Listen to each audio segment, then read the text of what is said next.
Au nom du Père, du Fils, Saint-Esprit, un seul Dieu, Amen. Que sa bénédiction repose sur nous tous, Amen. Alors aujourd'hui, on va commencer la deuxième épître de Saint Pierre. On va prendre le premier chapitre du verset 1 à 15. 2 Pierre, chapitre 1, de 1 à 15.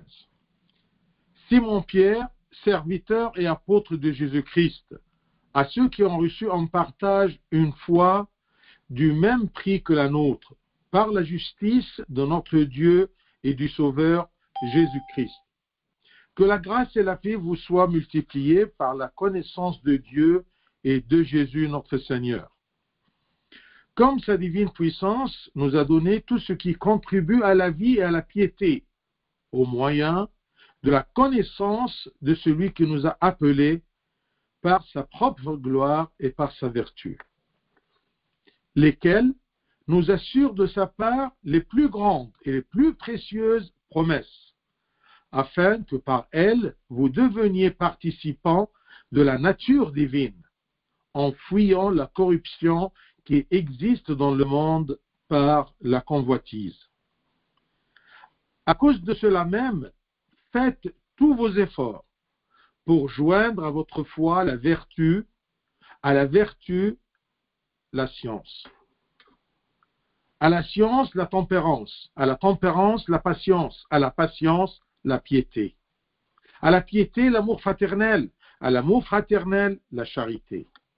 Car si ces choses sont en vous et y sont avec abondance, elles ne vous laisseront point oisifs ni stériles pour la connaissance de notre Seigneur Jésus-Christ. Mais celui en qui ces choses ne sont point est aveugle, il ne voit pas de loin, et il a mis en oubli la purification de ses anciens péchés. C'est pourquoi, frères, appliquez-vous d'autant plus à affermir votre vocation et votre élection, car en faisant cela, vous ne brancherez jamais. C'est ainsi en effet que l'entrée dans le royaume éternel de notre Seigneur et Sauveur Jésus-Christ vous sera pleinement accordée. Voilà pourquoi je prendrai soin de vous rappeler ces choses, bien que vous les sachiez et que vous soyez affermis dans la vérité présente. Et je regarde comme un devoir, aussi longtemps que je suis dans cette tente, de vous tenir en éveil par des avertissements, car je sais que je la quitterai subitement, ainsi que notre Seigneur Jésus-Christ me l'a fait connaître. Mais j'aurai soin qu'après mon départ, vous puissiez toujours vous souvenir de ces choses. Gloire à Dieu éternellement. Amen. Alors, cette deuxième épître de Saint Pierre, chapitre 1, de versets 1 à 15, en général, la deuxième épître de Saint Pierre, elle a comme sujet la lutte spirituelle et la divinité du Christ. Les quelques chapitres de cette deuxième épître va tourner autour de ces deux éléments. La lutte spirituelle, le combat spirituel de l'homme et la divinité du Christ. Alors on commence par le premier verset. Simon Pierre, serviteur et apôtre de Jésus-Christ, à ceux qui ont reçu en partage une foi du même prix que la nôtre par la justice de notre Dieu et du Sauveur Jésus-Christ. Avec humilité, Saint Pierre, il associe son ancien nom, qui était Simon, qui veut dire Dieu entend, Dieu écoute, à son nouveau nom que le Christ lui a donné, Pierre, signifiant le rocher. Et sachez bien que Pierre avait 3 prénoms, non pas 2. On connaît 2 noms, mais on oublie le 3e. Les 2 noms, c'est Simon-Pierre. Et même, il y a des gens qui ont un nom composé, un prénom composé, Simon-Pierre. Mais il y en a un 3e, qui est Stéphas. D'accord? C'est en arabe Safa. Alors, il est très humble. Il n'a pas honte de son passé, de ses origines, comme un pêcheur simple, connu sous le prénom de Simon. Et ici, il se décrit toujours comme un serviteur du Christ. Attention, on dit toujours dans la traduction française serviteur, mais en vérité, la vraie traduction du grec, c'est esclave. Parce qu'un serviteur, il prend un salaire, mais un esclave, c'est quelqu'un qui se livre totalement à son maître. Un bon disciple, un bon chrétien, c'est quelqu'un qui est esclave de Dieu, esclave du Christ. Mais il préfère, dans les traductions françaises, de dire serviteur. Alors, il se décrit comme un serviteur du Christ et non seulement comme un apôtre. Et n'oublie pas qu'il n'est qu'un pécheur inculte, qu'un pécheur très simple, un pécheur de poissons. Et c'est Christ qui l'a soulevé et a fait de lui un grand apôtre. Ça, c'est l'humilité même en se présentant. Et l'apôtre Pierre adresse ses salutations aux croyants d'Asie mineure et du monde entier, principalement Asie mineure, comme on a vu dans la première épître. L'introduction de la première épître, eh bien, il a cité des villes dans l'Asie mineure. Et bien sûr, l'épître de Saint-Pierre, comme on a vu auparavant, c'est une épître de Casilicone. Casilicone, c'est-à-dire une épître, une lettre envoyée universellement, pas pour un peuple défini comme les Corinthiens, comme les Galates, ainsi de suite. Alors ça, c'est une lettre adressée aux croyants d'Asie mineure, dont la majorité d'idolâtres, et envoyée aussi au monde entier, à toutes les nations qui ont cru et reçu cette grâce. Ici, il explique que la foi, c'est une grâce que Dieu nous donne. Comme les Juifs, par exemple, qui ont cru dans Pierre lui-même. Cette foi, la foi chrétienne, elle est unique, elle est pareille pour tous les gens, précieuse, et elle est une bénédiction, une grâce du Christ qui est juste et saint. Dieu, il est juste dans son amour, il est juste dans son amour envers les humains, et il est saint. Tous ses actes, toutes ses œuvres sont de bonnes œuvres qui viennent d'un cœur juste, d'un Dieu juste et aimable. Et ce Christ-là qui nous a donné la grâce de cette foi unique et précieuse, il est le sauveur du monde. C'est pour cela qu'il dit à ceux qui ont reçu en partage. Nous avons une foi, nous avons la vérité chrétienne partagée par nous tous. À ceux qui ont reçu en partage une foi du même prix que la nôtre, de même valeur que la nôtre. Il n'y a pas quelqu'un qui a une foi plus grande que l'autre. Non, on doit avoir tous une foi unique, précieuse, grâce de la part de la justice et l'amour de notre Dieu et Sauveur Jésus-Christ. Ensuite, verset 2, une foi précieuse, on doit la garder. On doit toujours affirmer cette foi-là. Ensuite, verset 2, eh bien, c'est le vœu de l'apôtre Pierre aux croyants qui sont une abondance de paix et de grâce. Grâce à la connaissance de Dieu et du Christ Rédempteur. Que la grâce et la paix vous soient multipliées par. Qu'est-ce qui peut multiplier la grâce et la paix dans ma vie? Qu'est-ce qui provoque la paix dans ma vie? Eh bien, c'est la connaissance de Dieu et de son Fils qu'il a envoyé. C'est ça la joie de l'homme. C'est ça le bonheur de l'homme. C'est la connaissance de Dieu. Comme c'est écrit, je cite toujours ce verset, à propos de cette grâce de connaître Dieu. Je dis toujours, nous sommes des chrétiens privilégiés. par la connaissance de Dieu.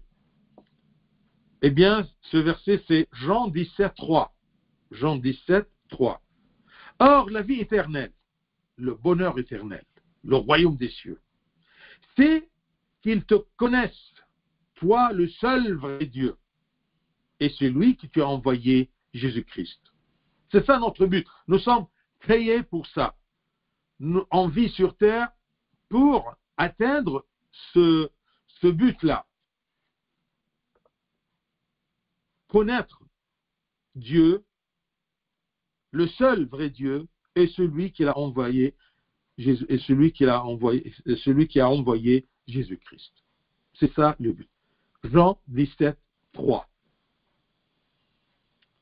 Donc, on doit tous, nous les chrétiens, encourager les uns les autres avec des paroles de grâce et d'amour et de paix à travers la connaissance de Dieu.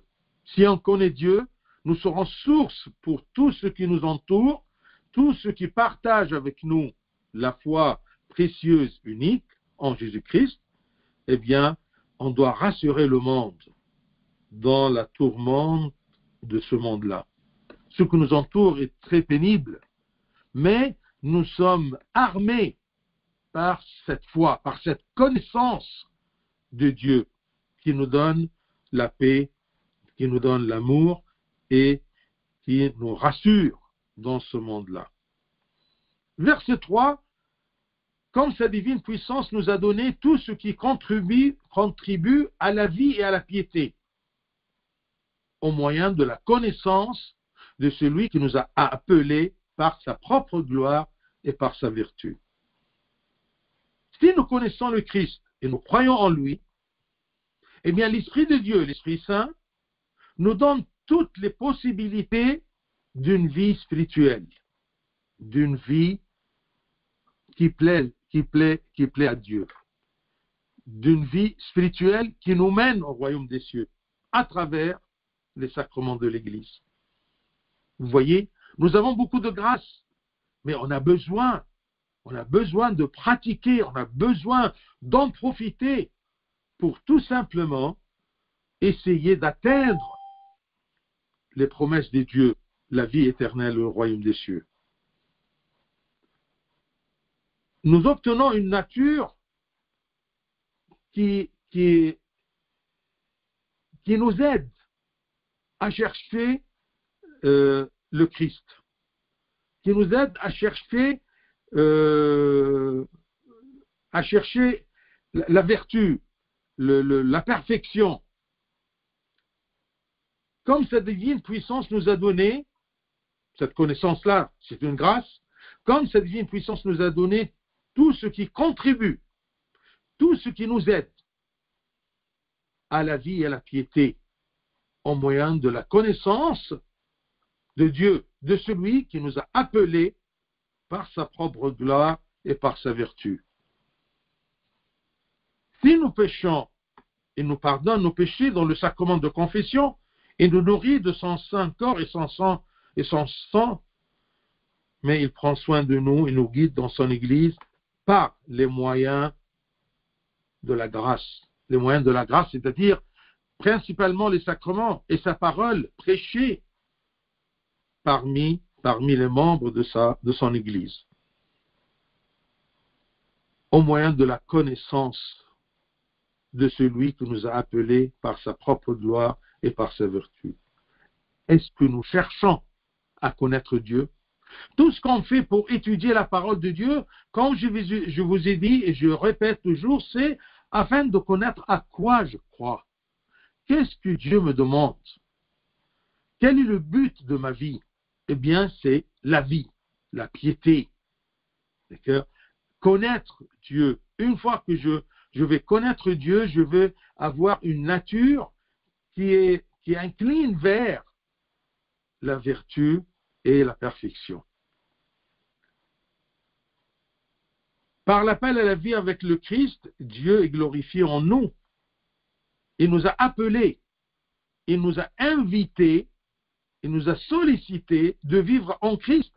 Parce qu'à travers cette adhésion avec le Christ, nous sommes glorifiés et nous puissions vivre en vertu spirituelle, comme enfants de Dieu, différents des enfants du monde. Verset 4, lesquels nous assurent de sa part les plus grandes et les plus précieuses promesses. Lesquels, c'est-à-dire, il parle à propos de sa propre gloire dans le verset 3. Sa propre gloire et sa vertu. À travers sa propre gloire et sa vertu, par lesquels nous assure de sa part les plus grandes et les plus précieuses promesses. Parce qu'il est glorieux, parce qu'il est vertueux, parce qu'il est bon et juste, il nous assure de sa part les plus grandes et les plus précieuses promesses. Tout ce que Dieu nous a promis, c'est précieux et c'est grandiose. C'est quelque chose d'important, précieux, comme un trésor.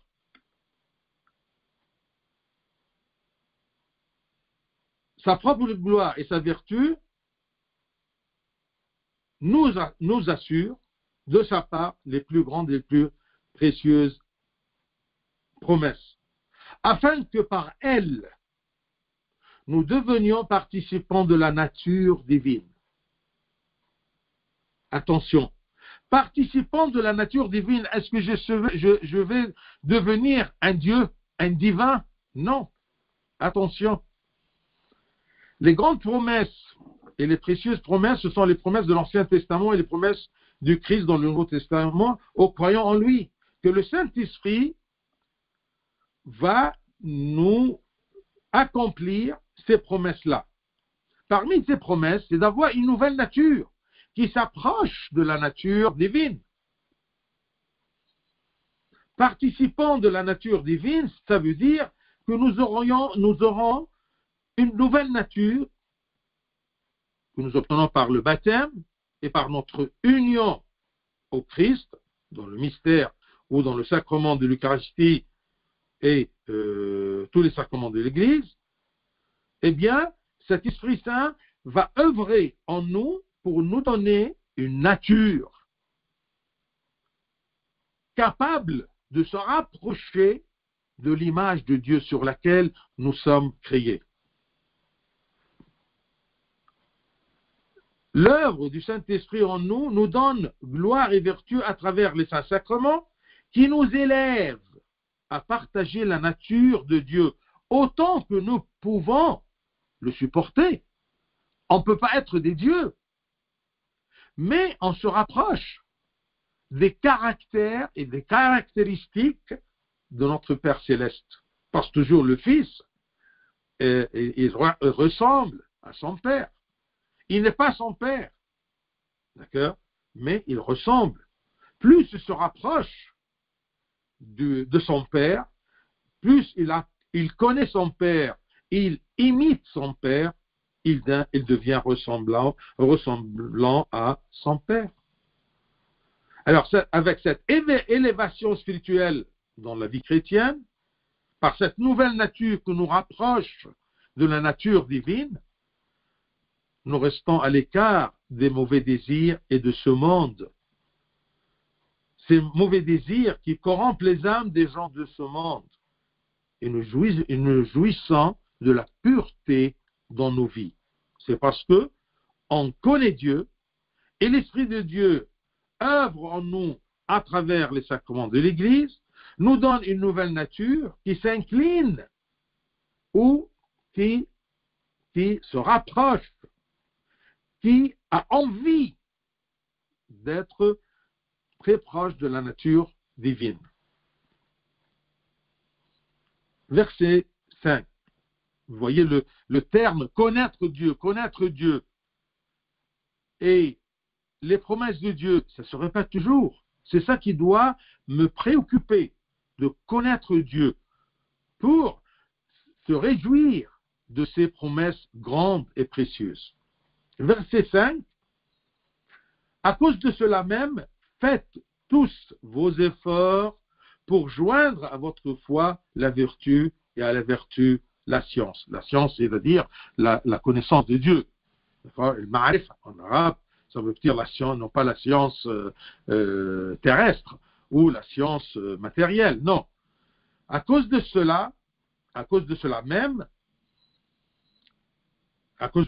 c'est-à-dire pour cette raison précise, pour obtenir la vie spirituelle, les promesses et la communion avec la nature divine que la grâce nous donne, eh bien, on doit faire tous nos efforts. Et comme je vous ai dit, on fait tous nos efforts pour se rapprocher toujours de la nature divine, avec sa vertu et sa gloire, mais nous ne serons pas des dieux. Et là, je vous cite le psaume 119, 96. C'est écrit, je cite, « Je vois des bornes à tout ce qui est parfait. Tout ce qui est parfait a des bornes, a des limites. Tes commandements n'ont point de limites. Les vertus de Dieu n'ont pas de limite. La grandeur de Dieu n'a pas de limite. Dieu, dans tout ce qui est beau, n'a pas de limite. Il est absolument juste, il est absolument beau. C'est un niveau de l'absolu.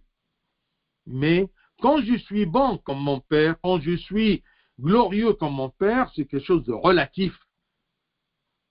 Quelque chose de relatif parce que je suis poussière, je ne suis pas divin. C'est une grâce que Dieu m'a donnée pour pouvoir me rapprocher de cette gloire. Comme la lumière et la chaleur du soleil. On ne peut pas se rapprocher du soleil. Vous voyez? Mais on peut être dans la lumière et dans la chaleur du soleil. Si la grâce nous donne les possibilités, la grâce de Dieu, tout ça c'est une grâce de Dieu, c'est un don de Dieu. On n'a rien fait pour mériter ceci. Pour se rapprocher, pour pouvoir se rapprocher de la nature divine. Si la grâce nous donne les possibilités de vivre avec le Christ, en Christ, nous devons y répondre par un effort. Non pas un petit effort, mais faites tous vos efforts pour joindre à votre foi, pour que votre foi soit vive. Joindre à votre foi la vertu et à la vertu la science. On doit faire un effort, une activité, une pratique, afin que notre foi se traduise par un comportement et par des vertus spirituelles. Comme c'est écrit dans Jacques, chapitre 2, verset 18, Jacques 2, 18, « Toi, tu as la foi, et moi, j'ai les œuvres. Montre-moi ta foi sans les œuvres, ce qui est impossible. Et moi, je te montrerai la foi par mes œuvres. » Donc, on doit prouver notre foi par des œuvres. On ne peut pas accomplir les œuvres spirituelles que si je suis en Christ et si je connais le Christ et si j'accepte la grâce que Dieu me donne pour que je me rapproche de cette nature divine. En vivant par la vertu, en vivant en Christ, en vivant selon les commandements de Dieu que je connais, eh bien, nous faisons l'expérience de Dieu et nous le connaissons pratiquement. Notre science, d'accord? Plus on a la vertu, plus on va toucher, on va sentir le Christ, on va avoir l'expérience de cette adhésion au Christ. Et de là, ce sera notre gloire précieuse. À cause de cela même, faites, à cause d'avoir ces précieuses, ces grandes et précieuses promesses, à cause de cela même, faites tous vos efforts pour joindre à votre foi la vertu. Et plus tu vis dans la vertu, à la vertu, la science, c'est-à-dire la connaissance de Dieu. Ensuite, les versets qui suivent, vous allez voir une échelle d'évolution vers la nature humaine. Ça commence par la connaissance de Dieu. On ne peut pas avancer que si on connaît Dieu. Alors, l'apôtre continue son discours, verset 6. à la science, la tempérance, à la tempérance, la patience, à la patience, la piété. Verset 7. À la piété, l'amour fraternel, à l'amour fraternel, la charité. Ce sont les stations, les étapes sur le chemin spirituel. Alors, l'apôtre continue son discours sur les étapes et les degrés de la vie spirituelle, qui sont une série où chaque étape mène à la suivante. Chaque étape mène à la suivante. Alors, il dit, dans la connaissance, dans la science, il y a la tempérance, c'est-à-dire l'abstinence. Lorsque je connais Dieu, je fais l'expérience de Dieu et que je l'aime, les choses matérielles deviennent néant à mes yeux. La connaissance mène à l'abstinence. L'abstinence vis-à-vis des choses matérielles, des choses de ce monde. Alors je me contrôle dans l'utilisation de ces choses mondaines. Et je me contente du minimum de ces choses-là, c'est-à-dire que je m'en abstiens, c'est-à-dire que je vis la tempérance. Pourquoi? À cause de la science, à cause de connaissance de Dieu. Si je connais la valeur de Dieu, ça sera très facile de regarder le monde, son matériel, avec tempérance. Et dans l'abstinence, il y a la patience. Lorsque je me contrôle dans tout ce qui est matériel, les émotions et toutes les questions terrestres, eh bien, j'aurai la capacité d'endurer tout ce qui est épreuve et privation dans ce monde-là. C'est parce que j'ai déjà cette capacité de tempérance, d'abstinence. Je peux me priver facilement. Alors, si j'arrive à me priver facilement, le monde ne pourra jamais m'arracher quelque chose de matériel. S'il marchande avec moi, ta foi ou ce qui est matériel, je choisirai toujours ma foi. Parce que je n'ai pas besoin de ce qui est matériel. Si j'en ai, tant mieux. Si j'en ai pas, eh bien, j'endure. Eh bien, cette capacité d'être patient et d'endurer, cette capacité-là se forme en moi. Donc, je ne suis plus dérangé par aucune difficulté ou par aucune privation. Dans la patience, il y a la piété.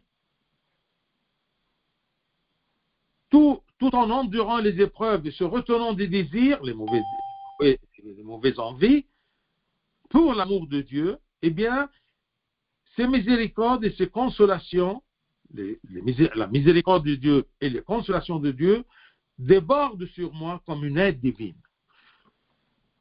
Plus je connais Dieu, plus j'ai la capacité de m'abstenir de ce monde, plus j'aurai la patience d'endurer, plus que Dieu va me regarder et va me soutenir avec sa miséricorde et avec ses consolations, avec ses encouragements, avec sa grâce. Et sa grâce, et sa miséricorde, et son soutien, c'est ça qui m'aide à vivre une vie de piété, une vie spirituelle, une vie qui plaise à Dieu, une vie d'enfant de Dieu, avec tout ce qu'elle comporte, cette vie-là, de repentir, de crainte de Dieu, d'adhésion à Dieu et à la jouissance de sa compagnie.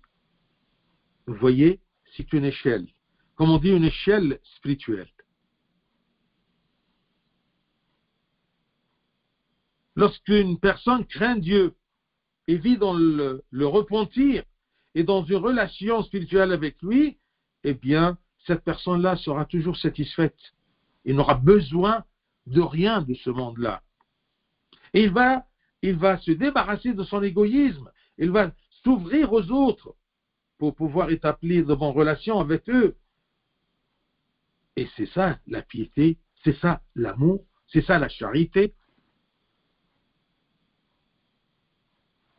C'est ça qui va mener à l'affection fraternelle, où il y a l'amour, où il y a l'amitié. Alors, le cœur s'ouvre avec amour vers les autres. Ainsi, je trouve que la chaîne, à sa fin, mène à son début, la connaissance de Dieu. Connaissance de Dieu, abstinence, tempérance, patience, piété, amour fraternel, charité, qui va me mener à l'élévation de la connaissance de Dieu. Je vais expérimenter, je veux sentir la présence de Dieu, et plus je sens sa présence, plus je veux le connaître, plus je vais avoir de tempérance, plus j'aurai à avoir de la patience, de la piété, de l'amour fraternel, de la charité. Je monte sur l'échelle des vertus.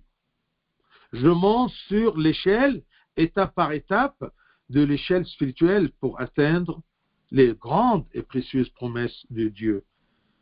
Par la grâce de Dieu et mon effort, ma lutte, mon combat spirituel.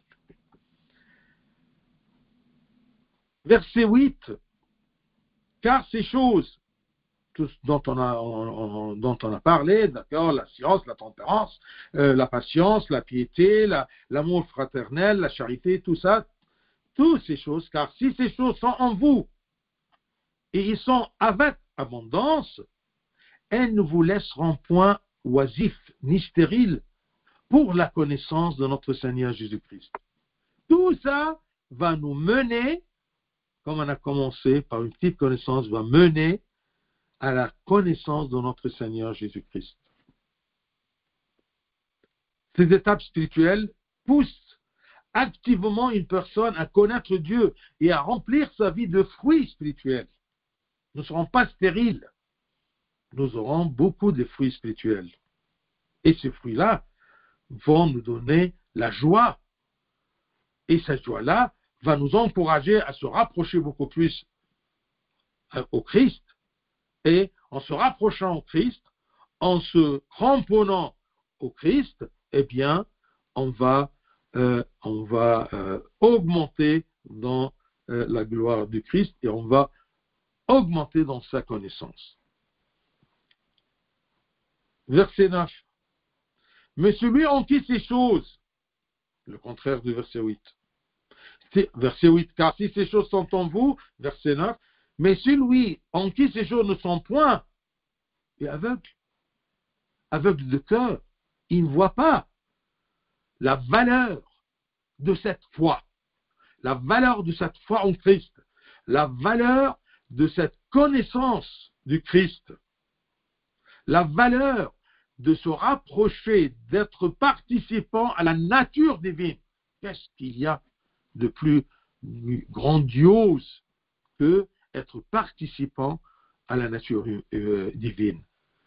Être l'image de Dieu.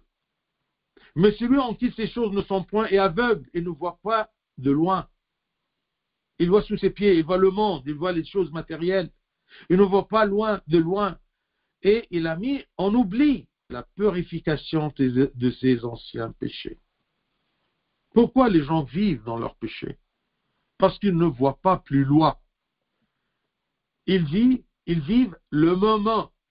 Ils vivent dans ce monde, dans les désirs et les envies de ce monde, dans tout ce qui est matériel. Ils ne voient pas plus loin. Ils sont des aveugles. Alors, d'autre part, celui qui néglige ces étapes spirituelles et ces choses-là ne sont pas en abondance en lui, et il ne s'efforce pas à acquérir ou à monter cet escalier de vertu, est décrit par l'apôtre comme aveugle, ou du moins faible, en perspicacité spirituelle, parce qu'il a oublié la grâce qu'il a obtenue en renouvelant sa nature dans le baptême, et il a oublié qu'il a abandonné ses anciens péchés. Il retourne comme le vocabulaire biblique, comme un cochon, d'accord, à ce qui est sale. C'est parce que il ne voit pas loin. Il ne voit que ce monde-là. Verset 10, c'est pourquoi, frères, c'est la conclusion qui va nous pousser à lutter, à combattre spirituellement. C'est pourquoi, frères, appliquez-vous d'autant plus à affermir votre vocation et votre élection. Nous sommes élus. Dieu nous a choisis. Il nous a couronnés par sa grâce et par tous les moyens de grâce et par tous les moyens et les sacrements pour se rapprocher de sa gloire et de sa connaissance. Et notre vocation, c'est tout simplement de se réjouir de Dieu et d'aider les autres, par notre témoignage, de se rapprocher, de connaître Dieu. Appliquez-vous d'autant plus à affirmer votre vocation et votre élection, car en faisant cela, vous ne brancherez jamais. Vous serez toujours dans le bon chemin. Si vous avez ces choses-là, si vous courez sur cette échelle-là, si vous appliquez à affirmer votre vocation comme enfant de Dieu et votre élection comme héritier du royaume des cieux. Ensuite, du verset 11 jusqu'à verset 11, c'est ainsi en effet que l'entrée dans le royaume éternel de notre Seigneur Jésus-Christ vous sera pleinement accordée. Si on s'applique, nous aurons l'entrée dans le royaume éternel de notre Seigneur et Sauveur Jésus-Christ, ça nous sera pleinement accordé. Il nous accorde ceci. Si nous avons ces choses-là, si nous suivons cette échelle-là, eh bien, c'est une promesse de Dieu. Le royaume éternel de notre Seigneur et Sauveur Jésus-Christ vous sera pleinement accordé. Il nous accorde son royaume. Si nous avons ces choses-là, où suis-je de ces choses-là? De la connaissance, de la tempérance, de la patience, de la piété, de l'amour fraternel, de la charité. Où suis-je de ces choses-là? Est-ce que je m'applique à vivre ces choses-là pour affirmer ma vocation et mon élection, ou je perds cette occasion d'être élu? Du verset 12 jusqu'à verset 15, eh bien, il nous dit que c'est mon devoir comme serviteur de Dieu, comme esclave de Dieu, comme apôtre, de vous rappeler de ces choses-là. Voilà pourquoi je prendrai soin de vous rappeler ces choses, verset 12. Bien que vous le sachiez et que vous soyez affermis dans la vérité présente. Ça ne suffit pas de connaître, parce que je vous dis toujours, Satan, il connaît, mais il ne pratique pas, il ne fait pas l'effort de se rapprocher de la nature divine. Au contraire, il est effrayé de la présence de Dieu. Voilà, je prendrai soin de vous rappeler ces choses, bien que vous les sachiez. Savoir et connaître sans pratiquer, ça ne sert à rien. Une foi sans œuvre est une foi morte, comme un corps sans esprit, comme Saint Jacques nous a fait apprendre. Quand tu lis et te relis la parole de Dieu, c'est comme exactement ce que veut Saint Pierre, nous rappeler. Bien que vous les sachiez et que vous soyez affermis dans la vérité présente, mais je dois vous rappeler toujours. Verset 13, et je regarde comme un devoir, aussi longtemps que je suis dans cette tente, de vous tenir en éveil par des avertissements. Vous avez compris le rôle de notre Église et des serments. Il y a des choses qui se répètent, oui, mais pour vous tenir en éveil. Plus le sang, la voix de Dieu et ces avertissements-là disparaissent de nos oreilles, on s'éloigne, on s'éloigne, on s'éloigne. Et comment dire, la vallée s'élargisse. Je regarde comme un devoir aussi longtemps que je vis dans cette tente.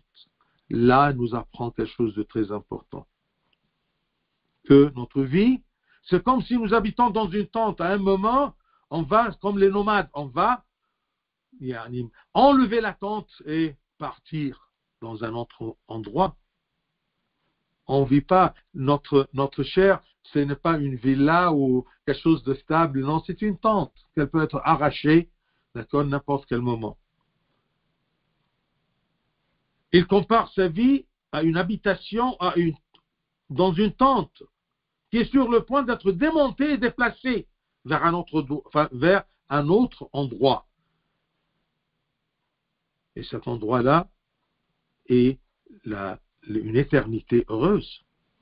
C'est bien qu'au milieu qui nous demande de s'appliquer, eh bien, nous rappelle, attention, notre vie tous, c'est comme une tente qui est sur le point d'être démontée et déplacée vers l'éternité, que ce soit le royaume ou que ce soit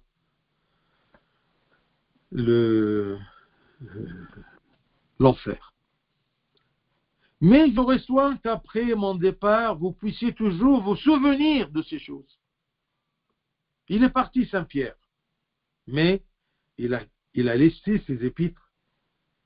Tout simplement qu'après mon départ, vous puissiez toujours vous souvenir de ces choses. Alors, nous n'avons que lire et relire, tout simplement pour se souvenir de ces choses-là, de ces commandements, de ces consignes, de ces conseils pour atteindre la vie éternelle. Soyez prudents dans votre lutte contre vos péchés, bien-aimés, parce que si vous aveuglez, si vous fermez les oreilles, si vous refusez chaque avertissement pour vous tenir en éveil, eh bien, vous allez demeurer dans vos péchés. Luttez contre la perdition de cette gloire que Dieu nous a donnée, de ces dons que Dieu nous a donnés. Et sachez que tout effort que vous offrez est précieux pour Dieu. Et il vous soutiendra afin que vous puissiez en faire l'expérience pratiquement, en plus de vous débarrasser de vos péchés. Plus vous avancez, plus vous luttez, plus il va vous donner plus. C'est pour cela qu'il nous dit, celui qui a, il en prendra plus. Mais celui qui n'a pas, même ce qu'il a peu de foi, on va lui retirer ce qu'il a parce qu'il n'a pas mérité de profiter de ces choses précieuses et grandioses. Que le Seigneur nous donne de nous raffermir dans sa foi avec une pratique et un combat spirituel pour atteindre le royaume des cieux. Gloire à lui éternellement. Amen.